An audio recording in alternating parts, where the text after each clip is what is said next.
Hello दोस्तों, आप सभी का हमारे चैनल खबर मंथन में स्वागत है। दोस्तों, झारखंड में 24 घंटे में 585 नए पॉजिटिव मरीज मिले हैं। झारखंड में चीनी वायरस की रफ्तार घट नहीं रही है। करीब हर जिले में रोजाना करीब बड़ी संख्या में मरीज मिल रहे हैं। पिछले 24 घंटे में 585 नए कोरोना पॉजिटिव मरीज मिले हैं। अब इसके बाद राज्य में कुल संक्रमितों की संख्या 18,338 तक पहुँच गई है। चीनी वायरस से मरने वालों की संख्या 238 हो गई है। विरोधियों के तंज से परेशान मैट्रिक पास शिक्षा मंत्री अब इंटर में लिया एडमिशन। झारखंड के शिक्षा मंत्री जगन्नाथ महतो ने अब इंटर की पढ़ाई पूरी करने की ठानी है। इसके लिए उन्होंने एडमिशन भी ले लिया है। दरअसल विरोधी उन पर 10वीं पास शिक्षा मंत्री का तंज कसते थे। इससे नाराज मंत्री जी ने विरोधियों को जवाब देने के लिए आगे की पढ़ाई करने का फैसला लिया है। शिक्षा मंत्री जगन्नाथ महतो ने सोमवार को बोकारो के नावड़ स्थित देवी महतो स्मारक इंटर महाविद्यालय में एडमिशन कराया। उन्होंने आर्ट्स के छात्र के रूप में 11वीं में दाखिल लिया है। उन्होंने कहा कि मैं मंत्रालय के साथ साथ कॉलेज में क्लास भी करूंगा। जगन्नाथ महतो ने खुद कॉलेज पहुंचकर अपना एडमिशन करवाया है। स्कूल कॉलेजों को खोले जाने की तैयारियों पर संसदीय समिति की बैठक, कई अहम फैसले की उम्मीद। मानव संसाधन विकास मामलों में संबंधित संसदीय समिति सोमवार को देश भर के स्कूल और कॉलेजों को खोले जाने की तैयारियों पर चर्चा करेगी। मानव संसाधन विकास मंत्रालय का नाम बदलकर अब केंद्रीय शिक्षा मंत्रालय कर दिया गया है। इस संसदीय समिति की अध्यक्ष राज्यसभा सांसद विनय सहस्त्रबुद्धे हैं। इस संसदीय आयोजित की जा रही है संसदीय समिति की बैठक का एजेंडा कोविड-19 महामारी के दौरान स्कूलों और उच्च और तकनीकी शिक्षा क्षेत्र की तैयारियों पर चर्चा करना है। शिक्षा मंत्रालय की यह संसदीय समिति की दिल्ली में आयोजित बैठक के दौरान इस विषय पर गौर किया जाएगा कि स्कूल कॉलेज खोलने के लेकर अभी क्या स्थिति है। पीएम किसान योजना की छठी किस्त जारी, अगर आपके खाते में नहीं पहुंचा तो इसे प्राप्त करें जानकारी। प्रधानमंत्री नरेंद्र मोदी ने देश के 8.5 करोड़ से अधिक किसानों के खाते में पीएम किसान सम्मान निधि की छठी किस्त के तौर पर 17,000 करोड़ रुपए रविवार को ट्रांसफर कर दिया है। पीएम किसान के तहत खरीफ, रबी और जायद हर सीजन के प्रत्येक लाभार्थी किसान परिवार को 2,000 रुपये आर्थिक मदद मिलती है। पीएम किसान के तहत प्रत्येक लाभार्थी किसान परिवार को 3 समान किस्तों में पूरे साल में 6,000 रुपये मिलता है। अगर आपके खाते में तक 2,000 रुपये नहीं आया तो आप हमें कमेंट में ज़रूर बताएं। कोरोना संकट के बीच रेलवे का बड़ा ऐलान, 30 सितंबर तक सभी यात्री ट्रेनें रद्द। देश में चीनी वायरस का प्रकोप लगातार बढ़ता जा रहा है। इसी बीच कोरोना संकट को देखते हुए रेलवे ने सभी यात्री ट्रेनों को रद्द कर दिया है। रेल मंत्रालय ने कहा कि देश में लगातार कोरोना के मामले बढ़ रहे हैं। इसे देखते हुए रेल ने 30 सितंबर तक सभी मेल, एक्सप्रेस और पैसेंजर ट्रेन कैंसिल कर दी है। हालांकि जैसे पहले स्पेशल ट्रेन चलती थी वैसे 30 सितंबर तक चलेगी। कुछ ट्रेनों को रोजाना ना चलाकर अब हफ्ते में एक बार चलाया जाएगा। तिरंगा मास्क पहना तो जाएंगे जेल, झेलना होगा राष्ट्रद्रोह का मुकदमा। तिरंगा मास्क बेचना और पहनना दोनों राष्ट्रद्रोह माना जाएगा। तिरंगा मास्क पहनने वालों और इसकी बिक्री करने वालों के खिलाफ राष्ट्रद्रोह का मुकदमा दर्ज होगा। ऐसे लोगों को 3 साल के लिए जेल जाना पड़ेगा और साथ ही जुर्माना भी भरना पड़ सकता है। झारखंड की राजधानी रांची में जिला प्रशासन ने इस संबंध में आदेश जारी कर दिया है। रांची के अपर जिला दंडाधिकारी अखिलेश सिन्हा ने रविवार को तिरंगा मास्क बिक्री पर रोक लगाने का आदेश दिया है। झारखंड सैलून कर्मी और पार्लर संघ ने दुकान खुलवाने को लेकर प्रदर्शन किया। राज्य सरकार से लगाई गुहार। राजधानी रांची के मेन रोड स्थित अल्बर्ट एक्का चौक में झारखंड सैलून और पार्लर संघ ने विरोध प्रदर्शन किया। इस प्रदर्शन में रांची, जमशेदपुर, चाईबासा के साथ राज्य के सभी जिले के लोग मौजूद रहे। उन्होंने कहा कि हम ब्यूटी पार्लर संघ के लोग रोड पर आ गए, खाने के लिए कुछ भी नहीं है तो घर में कैसे चला और पढ़ाई पर बच्चे कैसे जाएं। झारखंड सरकार से एक ही मांग है, हम लोगों को रोजगार दे, नहीं तो हम लोगों को सैलून और ब्यूटी पार्लर खोलने की इजाज़त दे। जिस तरह से अन्य राज्यों में खोला गया उसी तरह यहाँ भी खोल दिया जाए। जो सरकार का जो नियम है उसे हम सभी पालन करेंगे। तो क्या झारखंड में ब्यूटी पार्लर और सैलून खुलने चाहिए? आप हमें अपना राय कमेंट में ज़रूर बताएं। 65,000 पारा शिक्षकों का सरकार का अल्टीमेटम, 4 सितंबर तक मांगे पूरी हो। झारखंड के 65,000 पारा शिक्षकों के अस्थायीकरण और वेतनमान की नियमावली 4 सितंबर तक कैबिनेट में पारित नहीं हुई तो 5 सितंबर से पारा शिक्षक आंदोलन करेंगे। इसका ऐलान एकीकृत पारा शिक्षक संघर्ष मोर्चा ने सोमवार को किया। मोर्चा ने मुख्यमंत्री हेमंत सोरेन और शिक्षा मंत्री जगन्नाथ महतो से अपील की है कि पारा शिक्षकों के अस्थायीकरण और वेतनमान का वादा अविलंब पूरा करे, नहीं तो बाध्य होकर आंदोलन की शुरुआत करनी पड़ेगी।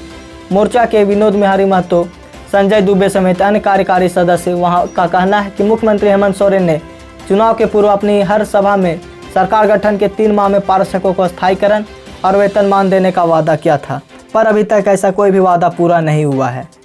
क्या पारा शिक्षकों को वेतनमान की मंजूरी मिलनी चाहिए, आप हमें कमेंट में ज़रूर बताएं।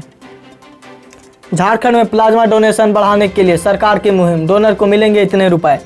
झारखंड में कोरोना से जूझने के लिए प्लाज्मा डोनेशन की व्यवस्था की गई है, लेकिन सिर्फ 7 स्वस्थ हुए मरीज सेंटर पहुंचकर प्लाज्मा डोनेट कर पाए। इसको देखते हुए राज्य सरकार ने एक बड़ा फैसला लिया है। अब रांची रिम्स की तरफ से प्लाज्मा डोनर के आने जाने के 2000 रुपये दिए जाएंगे। रांची में प्लाज्मा डोनर करने वाले को 1,000 रुपये दिया जाएगा, जबकि झारखंड के दूसरे जिले से आने वाले लोगों को 2,000 रुपये मिलेंगे। प्लाज्मा डोनेट करना एक सोशल वर्क है, तो आप ज़रूर करें। अभी चीन को और झटका देने की तैयारी में मोदी सरकार। लद्दाख की गलवान घाटी में हुई हिंसक झड़प में भारतीय सैनिकों के शहीद होने के बाद भारत चीन के रिश्ते लगातार सख्त होते जा रहे हैं। भारत लगातार चीन के खिलाफ सख्त कदम उठा रही है। इसी के तहत केंद्र सरकार चीन के ऐप्स को लेकर कई चीज़ों के आयात पर भी पाबंदी लगा चुकी है। भारत की कई परियोजनाओं में चीन की हिस्सेदारी खत्म कर दी गई।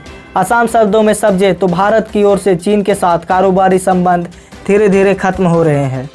पीएम नरेंद्र मोदी ने चीन से लगातार खराब हो रहे संबंधों के बीच आत्मनिर्भर भारत बनाने का नारा दिया है। इन सब के बीच चीन से आयात पर बहुत ज़्यादा निर्भर भारत के समान विकल्प खोजने की बड़ी चुनौती है। तो क्या भारत चीन को पूरी तरह से बैन कर देना चाहिए? आप हमें कमेंट में ज़रूर बताएं। अब इंतजार खत्म। दुनिया की पहली कोरोना वैक्सीन को 2 दिन बाद किया जाएगा रजिस्ट्रेशन।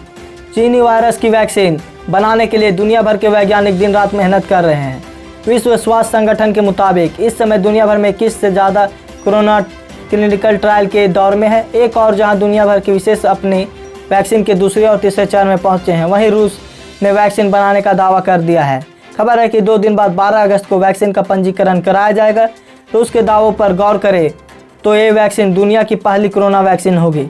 रूस में तैयार हुई कोरोना वैक्सीन को रूसी स्वास्थ्य मंत्रालय से जुड़ी संस्था गमलेया रिसर्च इंस्टीट्यूट ने तैयार किया है।